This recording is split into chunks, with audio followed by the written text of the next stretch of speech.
Hello YouTube, it's Jacob again from Team Pyramid. Sorry I've been away for a few days, work has been hectic. So I want to show you today my D.D.D deck profile. I love this deck.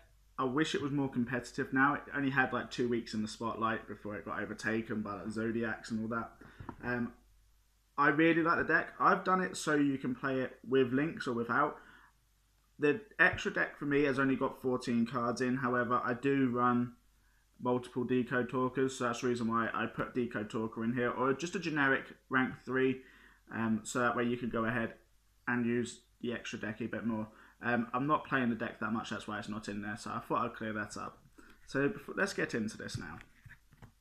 Okay, so starting things off, you run your 3 Ragnarok. Staple in any D.D.D deck profile. Obviously now the links are out, you have to go ahead and play the deck a little bit different. And it works well with this card, just a staple.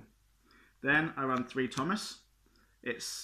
I use it as a searcher to go ahead and get your Ragnarok out on the field really quickly from your deck. Then you can start going ahead and popping. I then run 3 Kepler.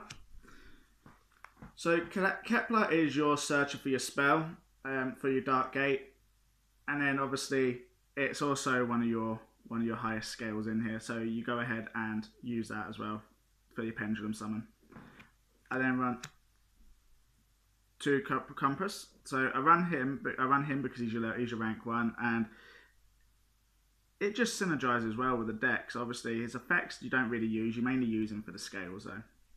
I also run 3 Lamia.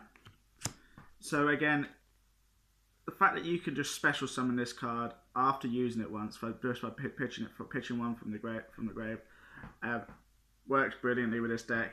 That way you can go ahead, use it to go ahead and get your ranks, to go ahead and get Decode Talker or Vortex Dragon or anything like that. Go ahead, use it for that, and then you can go ahead special summon it. Use your pendulum summon, get to level 8. Go ahead, use that. Go and get your King Siegfried as well. So you get your Link Monster plus your Synchro. I then run 3 Chaos King Apocalypse. So again, like I said, I've built this deck so that way you don't need to worry so much about pendulum summons, due to the fact of you're trying to go ahead and get as many monsters on the field as possible to start off with, so that way you can go ahead and use your get your Link Monster out. And then you can start going off with your fusion plays, your Xyz plays, and your synchro plays, like this deck is best known for. So this card I think is brilliant. The fact that you can go ahead and you can banish 2 DD monsters from the field, you can from your graveyard, and then you can go ahead and special summon this card from your pendulum zone. So that's its pendulum effect, and it works exactly the same with its normal effect. So during your opponent's turn, so this is even better. So if they think they can attack you directly, they can't. So during your opponent's turn, if this card is in your hand or in your graveyard, you can ban it. You can target 2 face-up spell/trap cards you control, and you cannot special summon. You can special summon this card, but not special summon monsters for the rest of the turn, except Fiend-type monsters. So this deck is just Fiend-type monsters. It works brilliantly.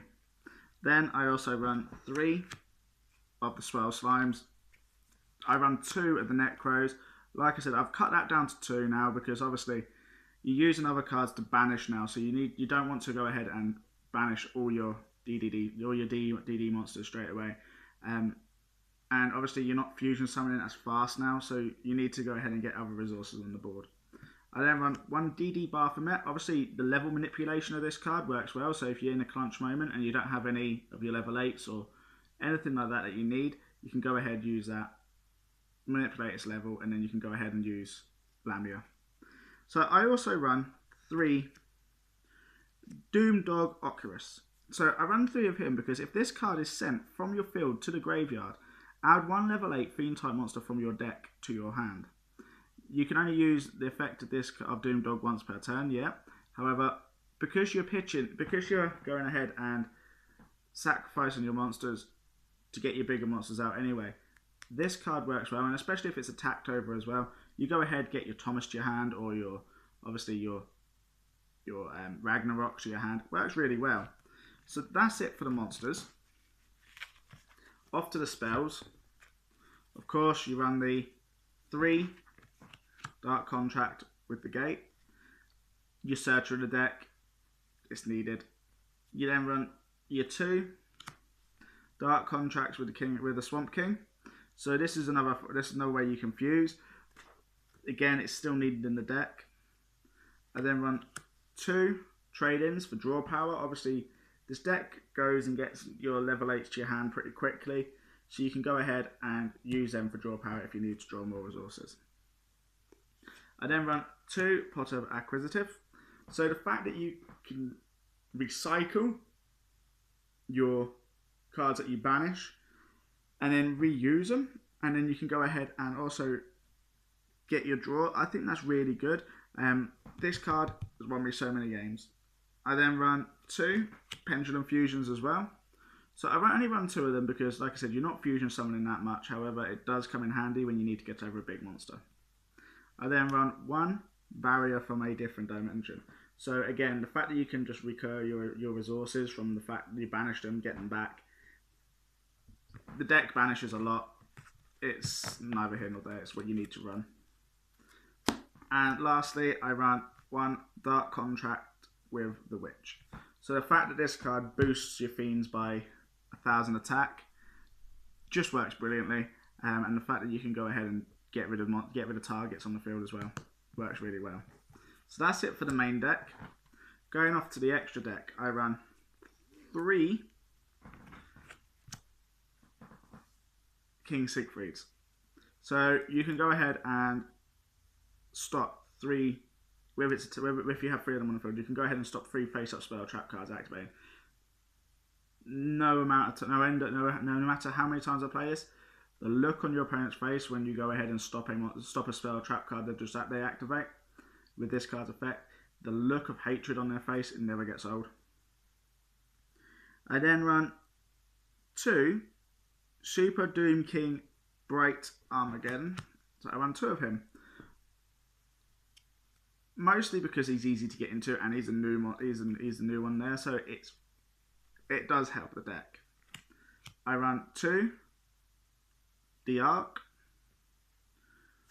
1 Beowulf, just nuke the field, the back row clearance. It's a heavy storm, which gives your monsters piercing. It's a 3,000 attack and it's really easy to get. I then run 1 Wave Oblivion King Kaiser Ragnarok.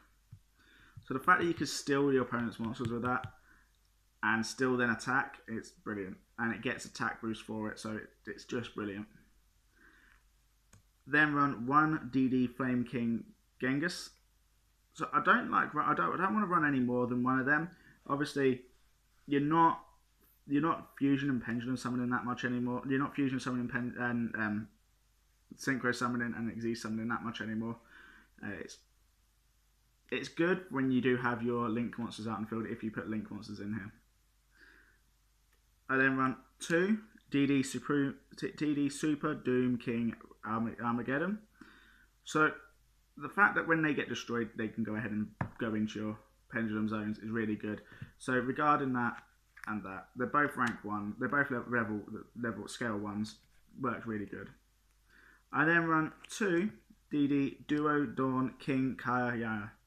So I run 2 of them because the fact that when it's summoned, your opponent cannot. It's not affected at all by spell, trap, or monster effects. Nothing at all affects it. So the fact that happens is really good. It's a 3,500 attack, and I think it's one of the best Xyz monsters for the deck. That's it for the extra deck. Like I said, you can go ahead and put link monsters in there. I honestly run Decode in there, and I run Firewall Dragon in there. So when I do play it, just at the moment I'm not playing this deck that much, so that's why I haven't got any link monsters in there at the moment. Off to my extra deck. So extra decks are completely your choice of what you want to put in them, but I run another Dark Contract with the Witch. I run 2 Storm and Mirror Forces. I run 3 Quake and Mirror Forces. 3 Call of the Haunteds. 3 Grand Horn of Heavens. So again, I run the Grand Horn of Heavens because of the fact of, yeah, it gives your opponent a draw, but it goes ahead and negates a special summon. So if they're putting all their resources into obviously getting the link monsters out, when you go ahead and activate that, when they've got the link monster, someone in the link monster, 9 times out of 10, they've put all their resources into it, they can't reoccur from that. So you're generally going to win the game out at that point. And then, just for a bit more background clearance, I run 3 Mystical Space Typhoons. But that's it for my D.D.D deck. I've got a lot more videos coming up this week. Like I said, I've had a couple of days where I've been really busy, so I haven't been able to do any videos. If you like the video, please give it a thumbs up. Please subscribe, but there's going to be a lot more content. I've actually got a few videos to show you how the actual decks work in the next few days, and I've also got a few duels as well coming up that I've got to show you guys. So if there's any videos that you want to see, let me know. If there's any deck profiles that you want to see or pack openings, let me know in the comments below of what ones you want to see, and I'll see what I can do. If you guys think that there's any cards that you would like to see in this deck, or any different tweaks or tech cards that you think, let me know and I'll pop them in and I'll give it a try. But thank you very much for watching YouTube, and I'll see you again tomorrow.